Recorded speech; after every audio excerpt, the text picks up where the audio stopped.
gente vai embarcar aqui o Fernando Horta, né, Léo? Para conversa aqui. Vamos trazer o Horta, então. Vamos trazer já o Fernando Horta e manda brasa. Valeu, Daiane. Estou embarcando. Valeu, tchau, tchau. Eu fico, você volta, né? A Daiane volta já já. Horta, boa tarde para você, tudo bem? Tá fechado o seu áudio, Horta.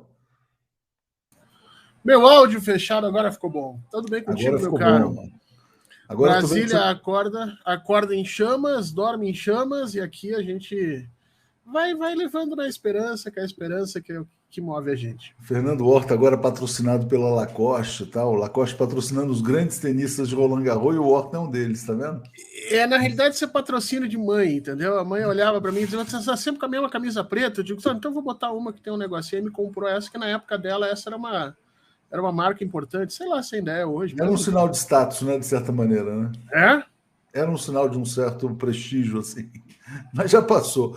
Horta, deixa eu agradecer aqui alguns assinantes, a Maria Máxima, a Marta Costa, o João Ferreira do Prado e a Vanderlene Nascimento, fazendo um apelo, evidentemente, para que todos que puderem sejam nossos membros. Boa tarde, professor Horta, diz aqui a Vera Leão, e quem puder, evidentemente, também se inscreva no canal do Fernando Horta no YouTube.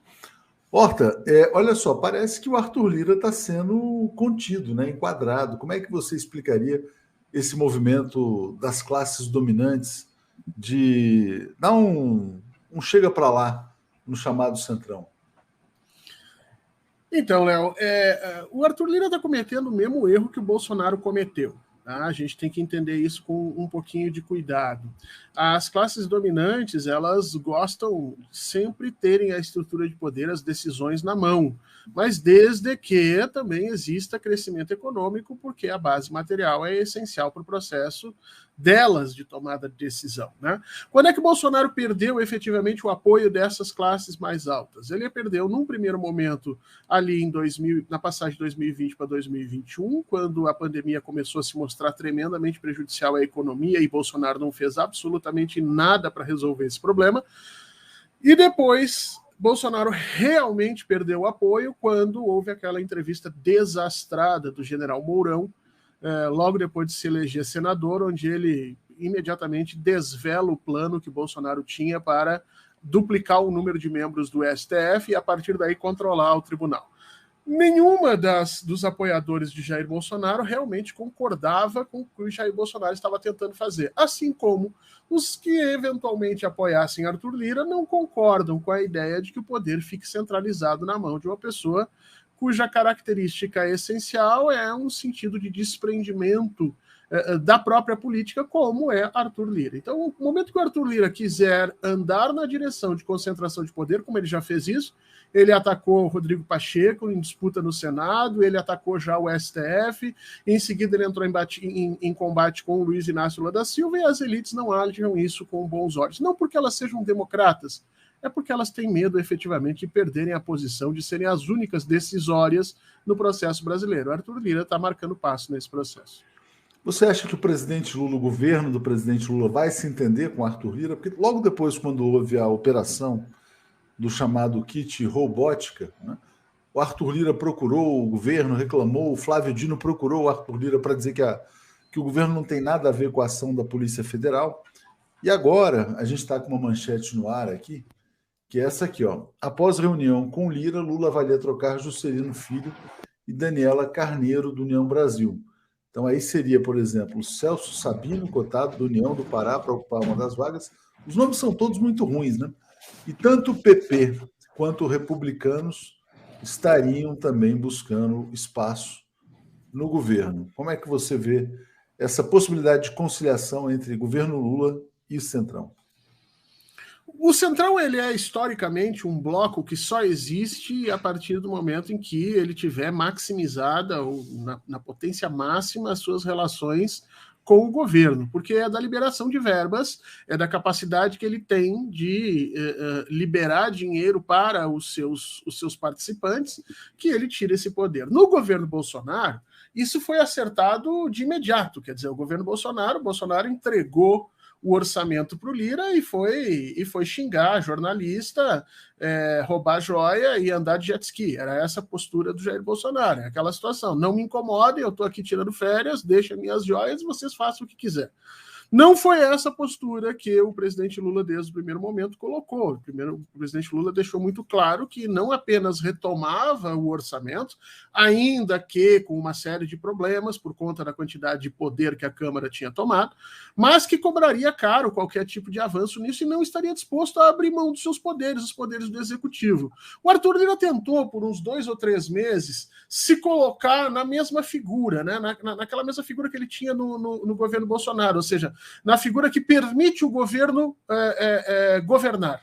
E o presidente Lula demonstrou que não ia ficar satisfeito nessa situação e também mostrou para o Arthur Lira que o embate entre Arthur Lira e Luiz Inácio Lula da Silva não seria todo ele no campo da matemática fria dos números da Câmara. Seria muito mais complexo do que isso. A crise da semana passada demonstrou isso muito claramente. O Arthur Lira saiu chamuscado e a partir daí, Atucho, o Arthur Lira quer mais virar governo.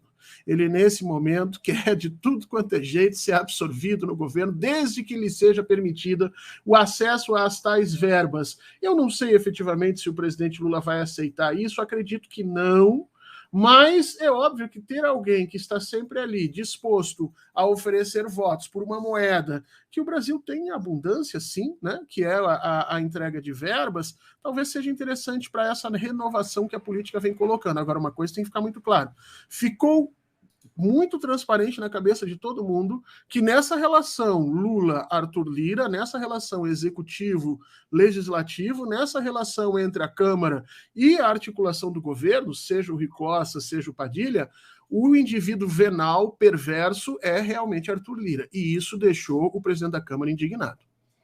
O Horta, você falou, olha, tudo que o Arthur Lira quer é virar governo. E você acha que o presidente Lula deve acolher, então, esse apoio do União Brasil, do Republicanos, do PP, desses partidos?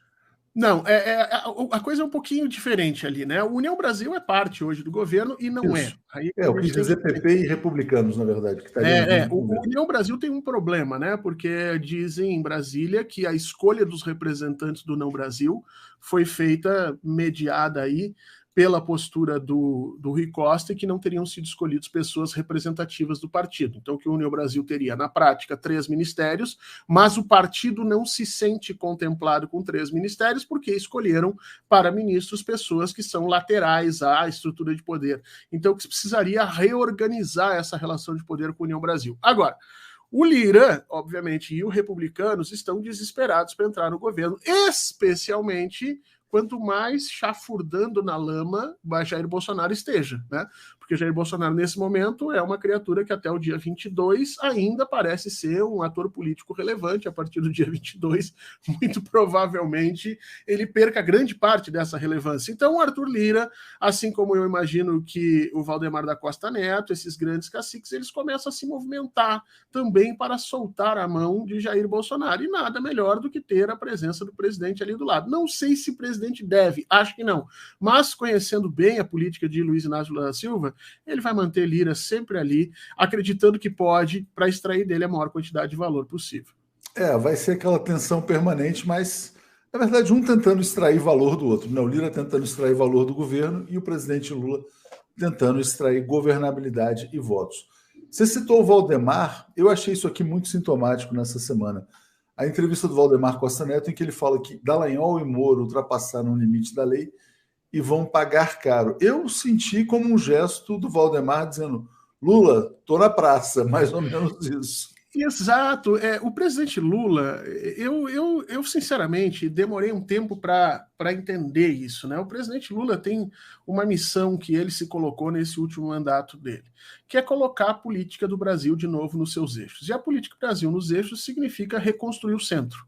O centro brasileiro, que foi destruído pelas bobagens de João Dória, de Aécio Neves e depois pelo surgimento da extrema-direita de Jair Bolsonaro e a força que uma certa elite financeira, de um financismo dia a dia, acabou ganhando no Brasil por conta da pandemia, destruíram o centro brasileiro. Então nós ficamos com uma direita, aliás, uma esquerda, e uma extrema-direita estabelecendo aí uma polarização entre elas. E o presidente acha por bem que deve retomar a construção de um centro. Nem que para isso se precise, de alguma maneira, voltar a conversar com figuras espúrias como estas que estão aí. Eu te te diria, Léo, que, claro... Mas, Orson, só para dar um detalhe, né? Quer dizer, no primeiro governo Lula, o Valdemar era presidente do PL, né? Que tinha como vice o Zé Alencar. Ou seja, a principal aliança que garantiu a eleição do presidente Lula em 2002 foi quando se selou o acordo. Eu acho que era o Genuíno que estava nesse encontro, como presidente do PT, o Valdemar como presidente do PL, e ali se definiu que o Zé Alencar seria vice do Lula. A aliança PT-PL ali era feita, mas o PL daquele momento era diferente do PL de hoje. Tudo bem, não estava contaminado pela extrema-direita. Mas o Valdemar não gosta muito disso também não, viu? Ele está esperando, né? É claro, se o Moro, o Dallagnol e o Bolsonaro saírem da cena política, quer dizer, essas figuras fascistas saírem da cena política, os políticos mais antigos vão ter que obrigatoriamente voltar às regras mais antigas, né, da relação política por situação ideológica. Isso, dentro da perspectiva do presidente Lula, pode parecer bom, reorganizar o centro. O presidente Lula falou isso durante a campanha, né? Ter o PSDB como um partido que fazia oposição, mas uma oposição democrática, é algo bom. Quem fala isso também é o Reinaldo Azevedo, né, que toda hora está dizendo, olha, a gente achou que o PT era a pior coisa que existia no mundo e o PT pensava que eu era a pior coisa que existia no mundo. Enfim, a gente descobriu que existia o fascismo. Então, assim, de alguma maneira, reorganizar esse cenário político brasileiro é bom para a política brasileira, na ótica do presidente Lula, e é óbvio que esses líderes estão se colocando nessa condição. Eu acho que o presidente não vai aceitar a reorganização com o Valdemar e Lira. Eu acho que, se essa fala for verdade do Valdemar, se assim ele pensa, né, que Dallagnol e Moro ultrapassaram o limite e precisam pagar caro, eu acho que Valdemar também ultrapassou o limite da política e precisa pagar caro.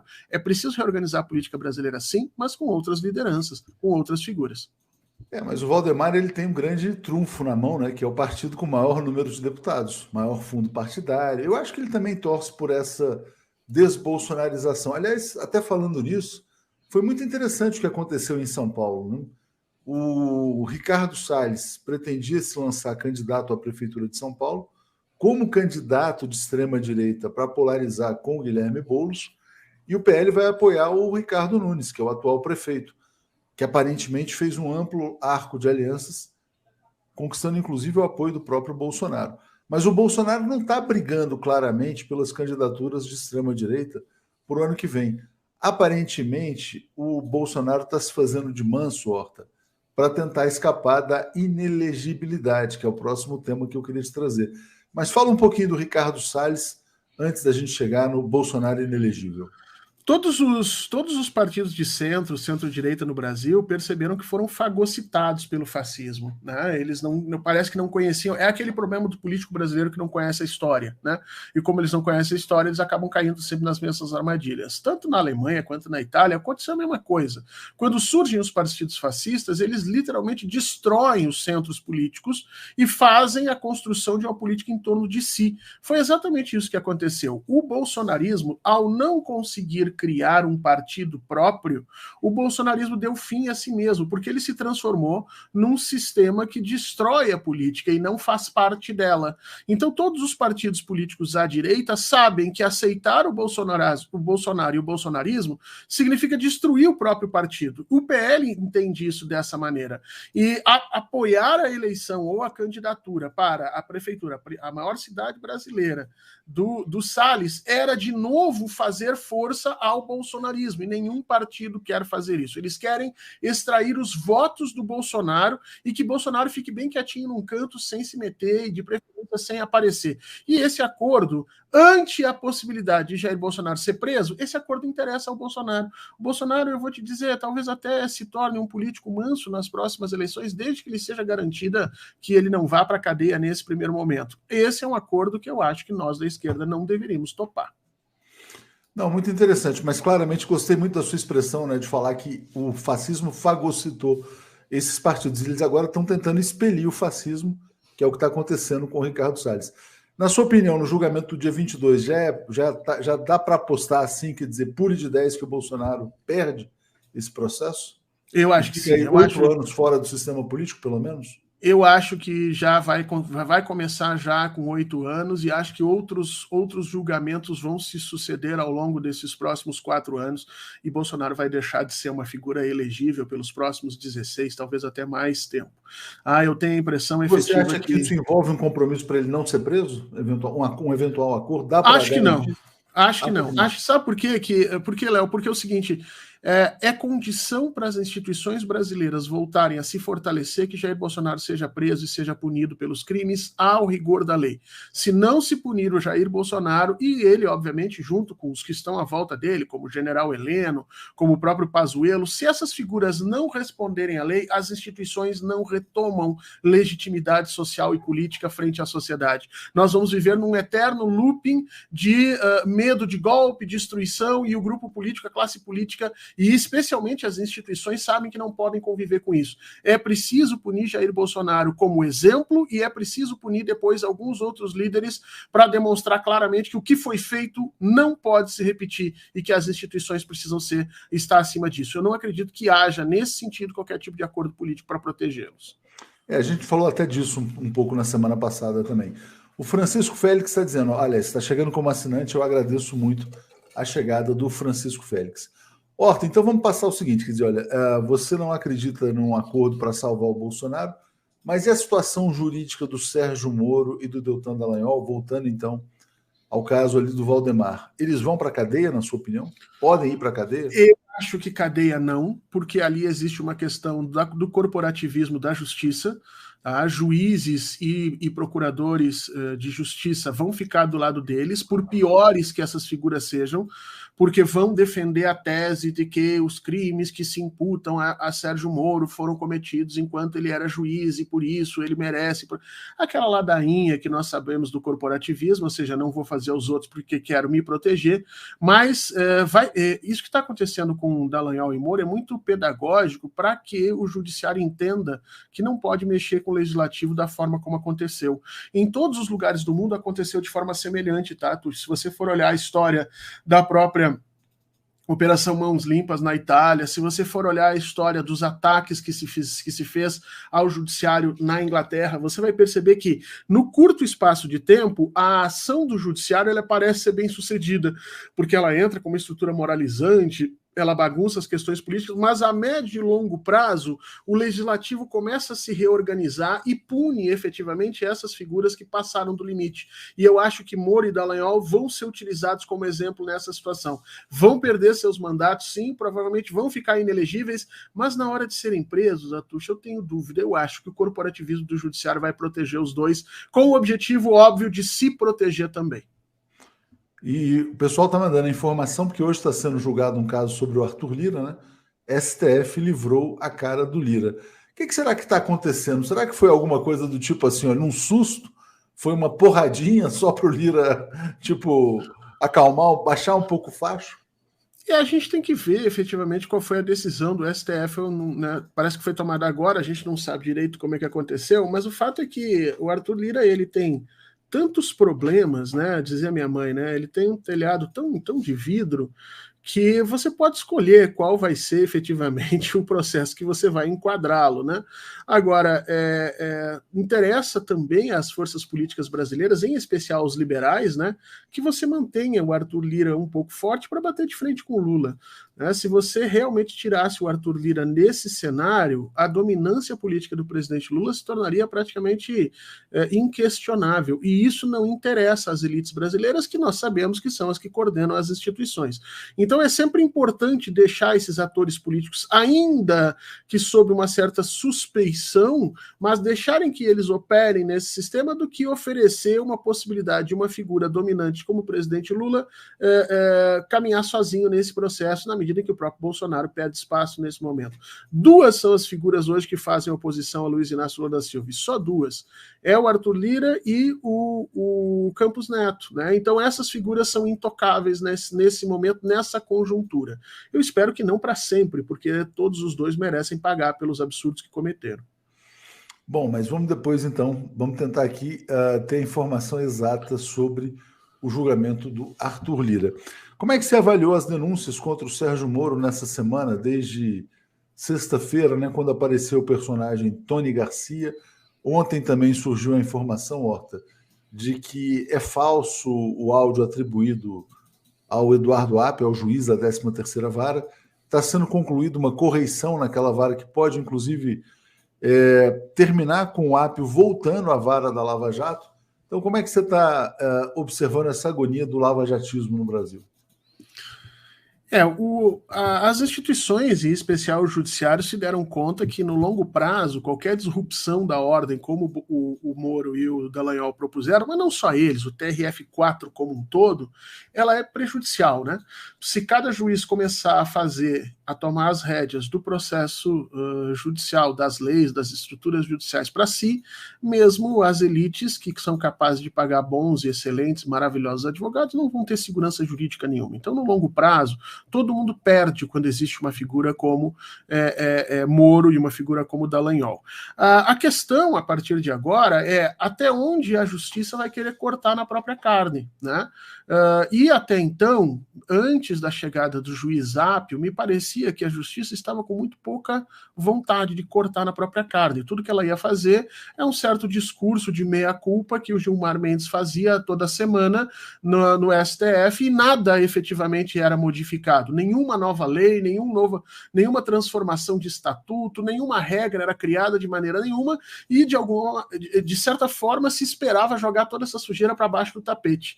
A grande qualidade do juiz Apio foi não ter permitido que isso fosse jogado para baixo do tapete. O juiz Apio entra na 13ª Vara e em vez de fechar aquela ferida, colocar, né, uma gaze por cima e esperar aquilo melhorar, não. Ele vai lá e escarafuncha para realmente tirar tudo que tem de coisa lá dentro, punir quem tem que fazer e ir adiante. E essa foi uma das coisas que o TRF4 não aceitou. Porque sabia e sabe que, efetivamente, se essa sujeirada toda sair, o desembargador vai ser imputado, vai ser uma série de questões nisso. E, a partir daí, eles passaram a agir contra o juiz Apio, o que acaba levando a uma resposta ainda maior e mais forte da própria justiça. Vamos ver se vai continuar nessa parada, né? Se eles vão querer, efetivamente, exumar os corpos, tirar os cadáveres dos armários e punir quem tem que punir. E isso vai ser uma briga bastante grande. Agora, a coragem de duas pessoas aqui, ou 3 pessoas, eu quero citar. A primeira do próprio juiz Apio, de se colocar nessa posição, porque ele não precisava em nenhum momento fazer isso. E a segunda do senhor Leonardo Atucho, de ter permitido aquela entrevista bombástica ali com o Tony Garcia e, inclusive, entrando na entrevista no meio do caminho, quando percebeu que, de alguma maneira, o Tony teria mais coisas a revelar do que o que ele estava querendo. E aí você e o Joaquim fizeram ali uma dupla e acabaram tirando coisas que talvez ele não quisesse, até 4 horas de entrevista, né? 3 horas e tanto de entrevista. 3 horas e meia, né? Foi uma entrevista espetacular, foi. Do Paulo Roberto Rezende. Aquilo ali, Horta, ali foi uma intuição, sabe? Até contando a história dessa entrevista, eu estava ao vivo na sexta-feira. O que será que era que eu estava fazendo? Não sei se eu estava no programa do Estopa, ou no Bom Dia. Recebi uma mensagem dele, acho que estava no Bom Dia, do Tony Garcia. O nome já era conhecido, já tinha referências a respeito. Falou: a pessoa ideal para falar com você é o Joaquim, né? Depois o Joaquim alinhou com ele a ideia de entrar numa entrevista ao vivo. O Joaquim é extremamente repórter, né? Então ele ficou, sabe aquele repórter que ficou oriçado, falou: opa, isso aí vai dar certo, vai ser um furo.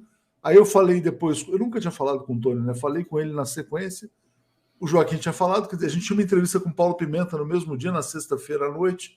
Aí eu saí, fui escutar, e falei: pô, isso aqui tá ficando bom, né? Eu até entrei para tirar uma casinha. Pois é, porque a gente sabe que tu dorme cedo, e dali a pouco, quando eu pensei, era uma hora da manhã. Eu acho que tu tava lá de novo. Nossa. Passei o fim de semana de ressaca por causa disso, porque realmente eu acordo cedo na sexta-feira e fui dormir tarde nessa sexta-feira. Mas o que eu acho que é importante nesse caso do Tony Garcia, que as pessoas, mas até o Moro agora estava tuitando, é bandido, é mafioso, tal, isso e aquilo. Bom, mas o Moro, tudo que ele fez nos últimos anos foi valorizar a palavra de bandidos, né? Quando um bandido, suposto bandido, fala contra ele, não vale mais. Aliás, o que o Moro fez foi o seguinte: prendeu, né? E colocou como agente infiltrado. Imagina um cara do High Society paranaense que passou 20 anos como um cachorrinho, né, do Moro, cumprindo missão, né? Então, olha, vai lá, tenta gravar a pessoa A, B, C, D, o Roberto Bertoldo, agora dá uma entrevista para a Veja sobre o Zé Dirceu. E o que me espantou também, Horta, foi o seguinte: o Moro já estava caçando o Zé Dirceu em 2006, cara. Né? A Lava Jato surgiu em 2014. Então, essa questão do Moro como um agente, vamos dizer assim, antipetista da extrema-direita no judiciário é muito mais antiga do que as pessoas imaginavam, né? Eu tenho. Como é que é o nome daquele senador pelo Paraná que foi candidato à presidência? Não, é Álvaro Dias. O Álvaro Dias também é uma figura sinistra aí nesse aspecto. Eu tenho e-mails do Álvaro Dias conspirando para já montar uma Lava Jato em 2003. 2004. Então, assim, esse trabalho que a gente faz de historiador, que um dia a gente vai publicar, quem sabe, mas, assim, são e-mails dele já em 2003, 2004, tentando organizar um construto, uma rede judiciária sob seu controle para acuar efetivamente o governo do Partido dos Trabalhadores, já naquele momento, quer dizer, então, assim, essas coisas são muito antigas e só poderia ter nascido no Paraná, diga-se de passagem. Olha, a Fátima 1 está dizendo, a entrevista do Tony Garcia arrasou comigo. Advogo há 40 anos e resolvi abandonar tudo. Não dá mais para acreditar no judiciário. E uma coisa que você está destacando é importante também, as pessoas falam pouco do papel do Álvaro Dias em tudo que aconteceu no Brasil. É muito maior do que as pessoas imaginam. E ele tem um irmão, que é o Osmar Dias, que inclusive fazia parte do governo Lula, do governo Dilma, e aí eles diziam, não, são dois irmãos rompidos, o irmão do bem e o irmão do mal, né?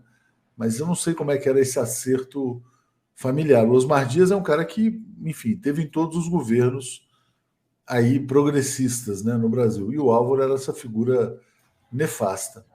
Mas, enfim, vamos ver os desdobramentos, Horta. Eu acho que a suspeição da Gabriela Hardt já é a primeira consequência dessa entrevista, né? Porque ela percebeu o seguinte, que a situação dela ficou insustentável. Se ela engavetou as denúncias do Tony Garcia, que são graves, que são seríssimas, ela não pode mais ficar à frente daquela 13ª vara. O Eduardo Apio vai voltar com força. Então eu acho que a gente vai ter muita surpresa, mas vai começar até antes disso, porque está acontecendo aquela correição no TRF4, e tudo indica que o desembargador Malucelli, que é pai do namorado da filha do Moro, será afastado. Então é isso que está sendo dito aí. E vai começar a puxar ali. Essa é só o inicinho do fio, né? Esse fio vai acabar chegando nas figuras do TRF4 na 8ª turma, que condenaram o presidente da forma como foi. E eu acho que a juíza Gabriela Hardt já está se defendendo. Quando ela abre essa ação contra o Tony Garcia, ela já começou a estratégia de defesa dela. Ela já vai começar a criar a ideia de que sempre houve uma animosidade entre ela e o Tony Garcia, que, portanto, assim como ela não pode se manifestar a respeito dele, porque é eivada de discussões, ele também não pode sobre ela já está nesse processo de discussão. Eu espero, Atush, embora eu duvide, viu? Eu acho que o judiciário vai tapar isso tudo, vai virar o nariz, vai fingir que nada está acontecendo e ninguém vai ser punido. Mas eu espero que o sacrifício que o juiz Eduardo Apio está fazendo, junto com alguma ideia de justiça que venha do STF e a capacidade que o governo Lula tem de impulsionar essas denúncias, de alguma maneira, ajude a gente ter, no final desse processo, um judiciário melhor, porque o judiciário do Brasil, Atush, ele é horrível. A prestação jurisdicional brasileira, ela é cara, ela é falha, ela é lenta, ela não interessa a absolutamente ninguém, a não ser os donos do poder. Bom, o Anselmo Coyote fala, não desista, Fátima, não tome a normalidade pela normalidade, o judiciário na primeira instância funciona, só não funciona melhor porque é mal aparelhado, né? Eu queria trazer aqui, eu recebi então o WhatsApp do advogado, do Arthur Lira, o Pier Paolo Bottini, e ele já mandou a seguinte nota aqui, arquivada a 4ª denúncia contra Arthur Lira com base nos depoimentos de Alberto Youssef. Com a decisão de hoje, a primeira turma do STF arquiva a 4ª denúncia, no âmbito da Lava Jato. Após rechaçar as denúncias tais e tais, a Corte reconheceu que a acusação fundada apenas na delação ou em fofocas sobre fatos dos quais nem mesmo o delator participou não é suficiente para embasar a ação penal, né? E aqui o arquivamento, segundo o advogado, revela a fragilidade das delações de Alberto Youssef e os riscos de fundamentar acusações apenas nas declarações de colaboradores sem outras provas que corroborem as narrativas. Boa notícia para o Arthur Lira, né? Então, aquela coisa. Eu acho, Horta, que o que está se buscando aí é talvez uma acomodação. E você vê o seguinte, pode ser uma conspiração aqui, tá? A Globo quer muito tirar o tal do Juscelino. Eu não tenho a menor simpatia pelo Juscelino. Mas o grande projeto da Globo, né, que poucas pessoas falam, não é nem o PL 2630. Né? O que se diz nos bastidores que o sonho da Globo é derrubar aquele dispositivo que proíbe a venda de grupos de comunicação brasileiros a empresas internacionais. A Globo já está indo para a terceira, quarta geração e quer ser vendida, mas não para um grupo nacional. A Globo não quer ser vendida para uma família brasileira que suplante a família Marinho. A Globo quer ser vendida para uma Disney da vida, né, para uma empresa internacional. E talvez a Globo queira o Ministério das Comunicações, então pode ser que isso esteja também aí sendo negociado, quem sabe? Eu não conheço muito essa política da relação das comunicações das velhas mídias, né? Eu sei que parece que a Globo vem, obviamente, na quarta, você citou aí a quarta geração da família, ela vem tendo cada vez resultados piores, né? Quer dizer, ninguém é mais o chefe lá que formou a Globo. Hoje em dia eles são todos herdeiros e os herdeiros têm menos capacidade de quem montou esse império. Então, eles estão tentando sair disso. Já não é a primeira vez que eles tentaram vender as ações, passar adiante e não conseguem. Até porque, nessa revolução digital, se eles não forem vendidos, eles vão perder efetivamente tudo que eles têm, porque esse capital da Globo é fundado ainda numa era analógica de informação. Essa era vai ir para trás. O Google está vindo e essa é uma movimentação que não tem como segurar. Nós temos que nos organizar enquanto Estado para suportar essas mudanças. Agora, as empresas que vão ficar para trás, não tenho pena nem um pouquinho. Agora, sinceramente, não sei se o presidente Lula daria o Ministério da Comunicação à Globo. Acho que se ele fizer isso, será talvez o erro capital, né? Porque nós vimos o que... Olha, mas a gente já teve em governos do PT o Miro Teixeira, ministro das Comunicações, fortemente ligado à Globo. A gente já teve o Hélio Costa, fortemente ligado à Globo. Mas também. Isso antes do presidente ser preso, né? Mas enfim, o poder de pressão da Globo não é se desprezar, né? Então, só para a gente colocar aqui. E só então, botando aqui a nossa manchete, então, agora no ar, essa aqui, ó. Por unanimidade, o STF arquivou a investigação contra Lira. Vai continuar, então, essa tensão entre Centrão e o governo Lula. Horta, vamos falar um pouquinho da economia. A gente já vai passar a bola para a Daiane de novo. Ela está com o professor Laurindo aqui na sala de espera. Mas os resultados da economia melhoraram, né? Quer dizer, as perspectivas estão melhorando a despeito do arcabouço. Aliás, na terça-feira, foi na terça? Teve um dia ou foi na quarta, eu entrevistei o Renan Filho, ministro dos Transportes, e ele falou: não tenhamos medo do arcabouço, os investimentos vão acontecer de qualquer maneira, né? Mesmo com essa restrição fiscal. E, enfim, o Brasil está caminhando para um crescimento aí superior a 2,5%. A inflação está caindo fortemente, fortes superávites comerciais. Então, é ligeiramente melhor do que se imaginava, embora não seja nenhum espetáculo, mas enfim. Não, é melhor do que se imaginava, mas esse é um resultado que não é sustentável e nem replicável. Viu, Atucha? Nós estamos nessa situação agora por uma questão conjuntural, quer dizer, a indústria brasileira está caindo cada vez mais. Dos 16, se não me engano, dos 16 ou 18 ramos industriais pesquisados, 80% deles tiveram uma redução brutal. Está se fazendo agora tentativas emergenciais de salvar os empregos na indústria automobilística. As indústrias de carro estão demitindo, parando fábricas e linhas de montagens inteiras. Quer dizer, tudo que nós estamos colhendo agora é em função da safra do agro, em função do despejo de dinheiro que foi feito nos primeiros meses do governo Lula na sociedade. Quer dizer, você retomou programas sociais, você antecipou 13º, você está fazendo com que as pessoas tenham condições de consumir. Esse consumo impacta, obviamente, ainda que de forma marginal, nesses números. Agora, a questão é, essa mesma performance pode ser replicada para o mês que vem, para o outro mês e para o outro mês? E a resposta dos economistas é que não. A partir de agora, ou nós temos um crescimento que vai ser lastrado em outras questões, que não especificamente as super safras do agro e os superávites fiscais, superávites comerciais que nós estamos tendo, ou nós não vamos continuar, nós estamos dando uma espécie de voo de galinha, né? E a informação, e aí é que você trouxe a informação do Renan Filho, né? a fé, vamos dizer assim, né, a confiança de que o ministro Haddad tem se valido, é que as velhas teorias econômicas vão funcionar. Quer dizer, diante de um sistema, de um sistema econômico saneado e com um superávit fiscal vigoroso, então os agentes políticos vão voltar a investir. Eu duvido que isso aconteça no Brasil, porque a tomada de decisão na área econômica no Brasil, ela não é totalmente racional, ela é fortemente mediada por questões ideológicas, e as elites brasileiras não vão querer fazer um terceiro governo Lula forte, pelo menos não nesses primeiros 2 anos. Então, eu não sei se isso aí vai se prolongar por mais tempo. Agora, estou torcendo para estar completamente errado. Eu estou torcendo para daqui a 2 meses vir aqui e você me dizer, tá vendo, Horta? Você vem com esse papo aí. Eu vou anotar, hein? Esse papo aí de corvo seu, aí nós estamos crescendo a 4% esse mês, e mês que vem já vem mais 6%. Eu vou dizer, opa, que errei feio. Tá certo. Horta, obrigado. Então vamos estar aqui aguardando, esperando trazer boas notícias para você em breve. Valeu, até a próxima. Obrigado, meu caro. Um abraço para todo mundo. Abraço forte.